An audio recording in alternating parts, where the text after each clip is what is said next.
أما بعد فأعوذ بالله من الشيطان الرجيم.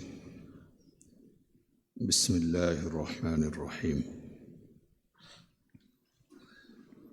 ولا تجعلوا الله عرضة لأيمانكم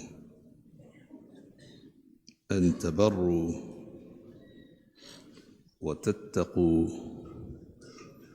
وتصلحوا بين الناس والله سميع عليم. لا يؤاخذكم الله باللغو في أيمانكم ولكن يؤاخذكم بما كسبت قلوبكم والله غفور حليم. للذين يؤلون من نسائهم تربص 4 أشهر فإن فاءوا فإن الله غفور رحيم. وإن عزموا الطلاق فإن الله سمیع علیم. اور اللہ تعالیٰ کو اپنی قسموں کا نشانہ اس طرح نہ بناؤ کہ تم نیکی نہیں کرو گے، تقوی اختیار نہیں کرو گے اور لوگوں کے درمیان صلح نہیں کرواؤ گے. اور اللہ خوب سننے والا، خوب جاننے والا ہے. اللہ تعالیٰ تمہاری قسموں کے سلسلے میں لغو قسم پر تمہارا مؤاخذہ نہیں فرمائے گا، بلکہ وہ تمہارا مؤاخذہ اس بات کی وجہ سے کرے گا جس کو تمہارے دلوں نے کیا ہے. اور اللہ بخشنے والا، حلم والا ہے. وہ لوگوں کے لیے جو اپنی عورتوں سے ایلا کرے، 4 مہینے انتظار کی مدت ہے، پھر اگر وہ رجوع کر لیں تو اللہ تعالیٰ بخشنے والا، رحم کرنے والا ہے. اور اگر طلاق کا فیصلہ کریں تو یقینی طور پر اللہ سننے والا، جاننے والا ہے. سورۃ البقرہ کی 224 سے 227 نمبر کی آیات آپ کے سامنے پڑھی گئی. پہلی آیت کریمہ میں اللہ تعالیٰ نے اہل ایمان کو اس بات پر تنبیہ کی کہ نیکی نہیں کرنے اور بھلے کاموں میں حصہ نہیں لینے کی آدمی قسم نہ کھائے، اور نیکی سے رکنے کا ذریعہ اللہ تعالیٰ کو نہ بنائے. مطلب یہ کہ کبھی آدمی غصے میں یا کسی خاص کیفیت میں قسم کھا لیتا ہے کہ میں اللہ کی قسم، میں تو اب یہ نیکی نہیں کروں گا، یہ کام نہیں کروں گا. مثال کے طور پر کوئی یہ کہے کہ میں اب تو اپنی والدہ کے ساتھ یا والد کے ساتھ تعلق نہیں رکھوں گا، ان کے ساتھ حسن سلوک نہیں کروں گا اللہ کی قسم کھا کر. یا کہے کہ میں اپنے گھر والوں کی ضروریات پوری نہیں کروں گا اللہ کی قسم. یا کہے کہ میں لوگوں کے درمیان بیٹھوں گا نہیں اور ان کے درمیان صلح صفائی کی کوئی بات ہو تو اس میں حصہ نہیں لوں گا. اس طرح جو امور خیر ہیں، خیر کے کام ہیں، اچھے کام ہیں، ان کو نہیں کرنے کی قسم کھائے آدمی. اللہ تعالیٰ نے کہا کہ اللہ کو استعمال ہی کرنا، اللہ کا نام تو اچھے کاموں کے کرنے کے لیے کرنا ہے. یہ الٹا کہ نہیں کرنا ہے اچھا، اور وہاں نام کس کا استعمال کر رہے ہو؟ اللہ کا. تو یہ تمہیں نہیں کرنا چاہیے. نبی اکرم صلی اللہ علیہ وسلم نے ارشاد فرمایا کہ جابر عبد الرحمن بن سمرہ رضی اللہ تعالیٰ عنہ کی روایت ہے کہ اگر تم کسی بات کی قسم کھا لو اور پھر یہ دیکھو کہ اس سے کوئی بہتر بات ہے، تو جو بہتر بات ہے نا اس کو کرو اور قسم کا کفارہ ادا کر دو۔ تو نیکی کو بھلائی سے، قسم کو اللہ کی بھلائی سے اور نیکی کے کاموں کے سے رکنے کا ذریعہ نہیں بنانا چاہیے۔ اس طرح اللہ تعالیٰ کا نام استعمال کرنا غیر مناسب ہے۔ یہاں نیکی کی بات کی گئی، تقوی کی بات کی گئی، اور پھر کہا گیا وَتُصْلِحُ بَيْنَ النَّاسِ، اور لوگوں کے درمیان اصلاح کرواؤ تم۔ تو اس کے سلسلے میں بعض علماء نے لکھا کہ اس سے اصلاح بین الناس یعنی لوگوں کے درمیان صلح صفائی کروانے کے عمل کی اہمیت واضح ہے۔ کس طرح؟ اس طرح کہ نیکی کے کام یہ بھی ہے نا، لیکن نیکی کے کاموں میں ایک کام کو خاص طور پر اگر اللہ تعالیٰ الگ کر کے بیان فرما رہا ہے تو اس کا مطلب یہ کہ یہ خاص کام زیادہ اہم ہے اور اس کی اللہ تعالیٰ کی یہاں خاص قیمت اور اہمیت ہے۔ صلح صفائی کے کام اہمیت کا کام ہے، اور اس کی اہمیت کے لیے بس اتنی سی باتیں بہت ساری ہیں، لیکن ایک بات جو ذہن میں رکھنے کی ہے کہ نبی اکرم صلی اللہ علیہ وسلم نے کہا کہ لیس الکذاب الذی یصلح بین الناس، لوگوں کے درمیان جو صلح کرواتا ہے نا وہ جھوٹا نہیں ہے، ادھر جاتا ہے بات کہتا ہے اور دوسری طرف جاتا ہے ایک بات کہتا ہے، یعنی ایسی بات کرتا ہے کہ جو جوڑنے کی ہے، جوڑنے کی۔ تو اس طرح جوڑنے کے لیے ایک آدمی اگر توریہ سے یعنی اشارے والے ایسے جھوٹ سے کہ جو فاش نہیں ہو کام لیتا ہے نا، یا فاش جھوٹ سے بھی کام لے تو اس میں حرج کی بات نہیں ہے، اور ایسے آدمی پر جھوٹ کا وبال نہیں آئے گا، جھوٹ کا گناہ نہیں ہوگا۔ تو جھوٹ جیسے قبیح عمل کو اور بری بات کو اور بڑی بات کو اللہ کے رسول صلی اللہ علیہ وسلم نے کیا کر دیا؟ حلال کر دیا ہے۔ کس عمل کے لیے؟ لوگوں کو جوڑنے کے لیے۔ تو جڑ کے رہنا یہ بہت بڑا مطلوب ہے اللہ تعالیٰ کو اور شریعت اسلامیہ کو۔ اللہ تعالیٰ نے کہا کہ اللہ سننے والا جاننے والا ہے، تو اس طرح اگر تم کرتے ہو اور بولتے ہو نا اللہ کا نام لیتے ہو جہاں تھا نا، تو تمہیں یاد رکھنا چاہیے کہ کس کا لے رہو۔ کوئی ایسا نہیں ہے کہ جس کو پتہ نہیں چلتا اور تم استعمال کر رہو، وہ سننے والا جو کچھ الفاظ نکلے اور جو کچھ سوچ ہو تمہاری وغیرہ سب کو خوب جاننے والا ہے۔ اگلی آیت کریمہ میں اللہ تعالیٰ نے کہا کہ لغو قسم کی جو تمہاری قسمیں ہیں نا ان پر اللہ تعالیٰ تمہاری گرفت نہیں فرمائے گا، تمہیں نہیں پکڑے گا۔ لغو قسم کی قسمیں کیا ہوتی ہیں؟ تو 3 قسمیں علماء نے قسم کی ہے۔ ایک یمین لغو ہے، ایسی قسم جو بس یوں ہی عادتاً غیر ارادی طور پر بغیر قصد اور ارادے کے آدمی کی زبان سے نکلے۔ عادتیں ہوتی ہیں بعض لوگوں کی کہ بس وہ قسم کھاتے رہتے ہیں، اللہ کی قسم، یعنی زبان پر اس طرح کے الفاظ چڑھے رہتے۔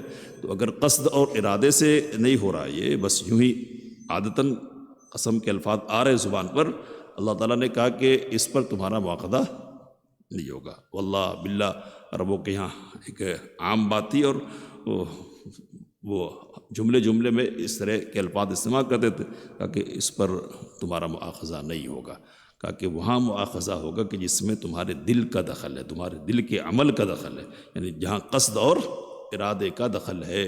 تو کہاں قصد اور ارادے کا دخل ہے؟ 2 قسمیں اور ہے، ایک یمین غموس ہے جو جھوٹی قسم سے متعلق ہے، اور ایک آگے سے متعلق قسم ہے۔ آگے سے متعلق قسم کیا ہے؟ تو آدمی قسم کھائے کہ میں اللہ کی قسم یہ کام کروں گا، کرنے کی صورت۔ دوسری صورت یہ کہ اللہ کی قسم میں یہ کام نہیں کروں گا، تو آئندہ نہیں کرنے کے سلسلے میں قسم کھائے آدمی، یا کرنے کے سلسلے میں قسم کھائے، کسی عزم کے ساتھ قسم کو جوڑے، تو یمین معقدہ کہتے ہیں اس کو۔ یہ قسم آدمی کھاتا اگر ہے، اور اگر صحیح بات کے لیے قسم اس نے کھائی ہے نا کہ یہ کام کروں گا، کرنے والا کام ہے یا جائز کام ہے، تو اس کو کرنا چاہیے تاکہ اللہ کی قسم کی کیا ہو؟ اللہ کی قسم کی حفاظت ہو، اس کے نام کا احترام ہو۔ لیکن اگر کسی وجہ سے کوئی نہیں کر پائے تو اس کو قسم کا کفارہ دینا ہے۔ 10 مساکین کو کھانا کھلانا یا کپڑا پہنانا اوسط درجے کا، یا پھر غلام آزاد کرنا، یا آخری صورت اگر ان صورتوں میں سے کسی صورت پر عمل نہیں کر پا رہا آدمی تو 3 دن کے روزے رکھنا ہے قسم کے کفارے کے طور پر۔ اس کو یمین مؤقدہ کہتے ہیں، یعنی آئندہ سے متعلق کسی عزم کے اظہار کے تعلق سے قسم کھائی جائے۔ اور ایک یمین غموس ہے، جھوٹی قسم، کسی کا حق دبانے کے لیے اور کسی کے حق سے محروم کرنے کے لیے قسم کھائے آدمی، یا اپنے آپ کو بچانے کے لیے جھوٹی قسم کی قسم کھائے، تو کہا کہ نبی صلی اللہ علیہ وسلم نے کہا کہ جھوٹی گواہی دینا کیا ہے، جہنم میں ڈبو دینے والا عمل ہے۔ تو الغموس اس لیے کہتے کہ یہ آدمی کو کہاں لے جانے والی قسم ہے، غموس مطلب ڈبا دینے والا، تو ڈبا دینے والی قسم ہے یہ۔ تو حق مارنا کسی کا، تو یہ اس پر مواخذہ ہونے والا ہے۔ اگر کوئی اس قسم کی قسم کھا لیتا ہے اور کسی کا حق لیتا ہے تو حق تو لوٹانا پڑے گا۔ کسی کے سلسلے میں کوتاہی کا ارتکاب ہوا ہے تو اللہ تعالیٰ سے معافی مانگ لینا ہے۔ جھوٹی قسم ویسے ہی کھا لی ہے جس میں کسی کا حق تو نہیں ہے، لیکن بہرحال اپنے آپ کو بچانے کے لیے تو اللہ سے معافی مانگیں، یا کفارے کی بات نہیں ہے۔ تو یہ 3 قسم کی قسمیں ہوئی ہے۔ پہلی قسم پر کوئی کفارہ بھی نہیں ہے، کوئی مؤاخذہ بھی نہیں ہے۔ دوسری پر کیا ہے، کفارہ ہے اگر توڑ دیں گے تو، اور تیسری پر کیا ہے، پکڑ ہے، اللہ سے توبہ کرنا چاہیے، معافی مانگنا چاہیے۔ آگے قسم کی ایک خاص شکل کا ذکر ہے، اس کو کہتے ایلا، اور اعلیٰ یولی ایلا کا مطلب ہوتا ہے قسم ہی کھانا، لیکن یہ خاص قسم ہے۔ کس بات کی قسم؟ کہ ایک شوہر اس بات کی قسم کھا لے کہ وہ اپنی بیوی سے قطع تعلق کر کے رکھے گا، اپنے بیوی سے تعلق نہیں رکھے گا، اس کو ایلا کہتے ہیں۔ اور نبی صلی اللہ علیہ وسلم نے 1 مہینے کے لیے اپنی ازواج سے ایلا فرمایا تھا۔ مطالبات ہوئے کہ ہم کو ہونا چاہیے مال اور اسباب جو ہے نا، اب فراوانی ہو رہی ہے، دوسری عورتوں کو مل رہا ہے ان کے شوہروں کی طرف سے، تو ہم کو بھی ملنا چاہیے۔ زیادہ اصرار کیا تو نبی صلی اللہ علیہ وسلم نے ناراض ہو کر 1 مہینے کے لیے پورا ایلا کر لیا، دور رہے اپنی بیویوں سے۔ تو قسم کھا لینا اس طرح شریعت اسلامیہ نے اس کے سلسلے میں ایک رولنگ کی ہے، یعنی ایک نظام بنایا ہے۔ نظام بنانے کی ضرورت کیوں پیش آئی؟ تو اس لیے تاکہ عورتوں پر ظلم نہ ہو۔ زمانے جاہلیت میں اس طرح قسمیں کھا کر عورتوں کو لٹکا دینے کا معاملہ عام تھا۔ قسم کھا لیتے کہ نہیں تیرے پاس نہیں آنا ہے یا تجھ سے تعلق نہیں رکھنا ہے، اور پھر لٹکا کے چھوڑتے۔ تو عورت نہ اس شوہر کے ساتھ ہے، نہ کہیں اور جا سکتی ہے، وہ کہیں اور نکاح کر سکتی ہے، معلق ہو کر اور لٹک کر رہتی تھی۔ تو شریعت نے اس ظلم کا خاتمہ کیا اور کہا یہاں کے جو لوگ قسم کھا لے اپنی بیویوں کے تعلق سے، ایلا کر لے اپنی بیویوں سے، ان کے لیے 4 مہینے کی مدت متعین ہے۔ یعنی زیادہ سے زیادہ ایلا کی جو مدت ہو سکتی ہے وہ کتنی ہے؟ 4 مہینے۔ 4 مہینے سے بڑھ کر یہ مدت نہیں ہوگی۔ اب دیکھیے صورت کیا ہے، تو ایک صورت تو یہی ہے کہ ایک آدمی قسم کھائے کہ میں اتنے دنوں کے لیے اپنی بیوی سے ایلا کرتا ہوں، قطع تعلق کا اعلان کرتا ہوں قسم کھا کر، تو مدت متعین جو ہے 4 مہینے کے اندر اگر وہ ہے تو آدمی وہ مدت پوری کرے اور اس کے بعد اپنی بیوی سے تعلق بحال کر لے، جیسا کہ نبی اکرم صلی اللہ علیہ وسلم نے کیا۔ تو اس صورت میں اور کچھ بھی نہیں ہے، یعنی قسم پوری کر لی آدمی نے اور پھر تعلقات معمول پر آ گئے اور 4 مہینے کے اندر ہے، تو اس صورت میں کوئی کفارہ وغیرہ نہیں ہے۔ دوسری صورت یہ ہے کہ ایک آدمی قسم کھائے اور قسم کے لیے تحدید مدت نہیں ہو، یا مدت تو ہو لیکن 4 مہینے سے بڑھ کر ہو۔ تو ان دونوں صورتوں میں کیا ہے، ان دونوں صورتوں میں یا تو 4 مہینے کی تکمیل پر آدمی یا اس سے پہلے رجوع کر لے، رجوع کرے گا ظاہر سی بات ہے کہ تو کیا کرنا پڑے گا، قسم ٹوٹ گئی نا تو کفارہ دینا پڑے گا۔ اگر 4 مہینے کے گزرنے کے بعد بھی ٹسمس نہیں ہو رہا اور کسی قسم کی کوئی پہل اس کی طرف سے نہیں ہو رہی ہے تو اب قاضی کی طرف کے پاس اس کو ٹھہرایا جائے گا۔ حدیث ہے یوقف المولی، قسم کھانے والا، ایلا کرنے والا ٹھہرایا جائے گا قاضی کے سامنے، اور قاضی اس کو 2 راستوں میں سے ایک راستہ اختیار کرنے کی بات کہے گا۔ کیا ہے؟ تو کہا اللہ نے کہ فَإِنْ فَاءُوا فَإِنَّ اللَّهَ غَفُورٌ رَحِيمٌ، اگر رجوع کر لے تو اللہ بخشنے والا ہے، رحم کرنے والا ہے، تو یہ رجوع کر لے، یعنی بیوی پناہ کی حیثیت سے تعلقات قائم کر لے۔ اور دوسری صورت کیا، وَإِنْ عَزَمُوا الطَّلَاقَ، اور اگر طلاق کا ارادہ کرے تو طلاق دے، تو دو صورتوں میں سے ایک صورت، ایسا اب نہیں ہو سکتا کہ نہ بیوی بنا کے رکھ رہا ہے نہ چھوڑ رہا ہے۔ تو شریعت نے اس طرح سے عورتوں کو ایک قسم کی مظلومیت سے بچایا ہے، ٹھیک ہے، یا تو طلاق دو یا بیوی بنا کر رکھو، ایک صورت تو اختیار کرنی پڑے گی 4 مہینے مکمل ہونے کے بعد۔ اب ایک دو بات کہہ کے بات ختم کریں گے کہ دیکھیے فَإِنْ فَاؤُوا کا اگر تم رجوع کر لو نا تو اللہ بخشنے والا ہے۔ تو شیخ ابن عثیمین رحمۃ اللہ نے لکھا کہ اس میں ایک پیغام ہے یہ کہ رجوع کرنا اچھا ہے، بخش دینے کی بات ہے اور رحم کرنے کی بات ہے۔ اور جہاں طلاق دینے کے عزم کی بات کی گئی نا، وہ اللہ نے کہا کہ اللہ سننے والا ہے، جاننے والا ہے۔ تو یہ سننے اور جاننے والی جو صفتیں ہیں اللہ تعالیٰ کی، یہ جو نام ہے نا، اس میں ایک دھمکی کا پیغام ہوتا ہے۔ تو گویا کہ طلاق کے لیے ناپسندیدگی کا اظہار اللہ تعالیٰ کی طرف سے ہے۔ تو بہتر یہی ہے کہ رجوع کیا جائے، اور رجوع کرنے پر آدمی اللہ تعالیٰ کے یہاں اگر غلطی اور چوک ہو جاتی ہے نا تو اس کے لیے بخشش کا اعلان اللہ تعالیٰ کی طرف سے کیا گیا۔ طلاق کا ارادہ کر لے تو کیا ہے، خود سے طلاق ہو جائے گی یا طلاق دینا پڑے گا؟ تو اس مسئلے میں بات یہی ہے کہ طلاق دینا ہے، خود سے طلاق واقع نہیں ہوگی۔ اب 4 مہینے کی جو مدت ہے زیادہ سے زیادہ دوری کے حوالے سے شریعت نے متعین کی ہے۔ کیا دوسرے امور میں بھی یعنی ایک آدمی سفر کرنا چاہتا ہے غیر ممالک کی طرف یا غیر دوسرے شہروں کی طرف، اسفار ہوتے ہیں نا مختلف مقاصد کے لیے، تجارت کے لیے، کاروبار کے لیے، ملازمت کے لیے وغیرہ، تو کیا 4 مہینے سے بڑھ کر کسی شوہر کے لیے اپنی بیوی سے دور رہنا درست ہے؟ یہ سوال ہے۔ تو شیخ ابن عثیمین رحمۃ اللہ علیہ نے اس سلسلے میں لکھا کہ ایلا کا معاملہ الگ ہے معاملہ، اور یہ جو ہے نا دور رہنے کا معاملہ مختلف ہے۔ یہ بحث ہے علماء کے نزدیک کہ زیادہ سے زیادہ ایک شوہر اپنی بیوی سے کتنی مدت تک دور رہ سکتا ہے۔ تو اس سلسلے میں 3 اقوال ہیں علماء کے۔ ایک تو یہ کہ ہر طہر میں، یعنی ناپاکی سے پاکی والی جو حالت ہوتی ہے نا، ہر طہر میں ایک مرتبہ بیوی کے پاس آنا ضروری ہے۔ اور بعض علماء نے کہا کہ ہر چوتھے دن، تو چوتھے دن کا مسئلہ کیوں ہے یہ؟ تو یہ اس لیے ہے کہ 4 بیویوں کی عادت ہے، تو یہ راؤنڈ لگے گا نا، تو اس بنیاد پر۔ اور اس سلسلے میں تیسرا قول یہی ہے، تیسرا قول کیا ہے کہ 4 مہینے۔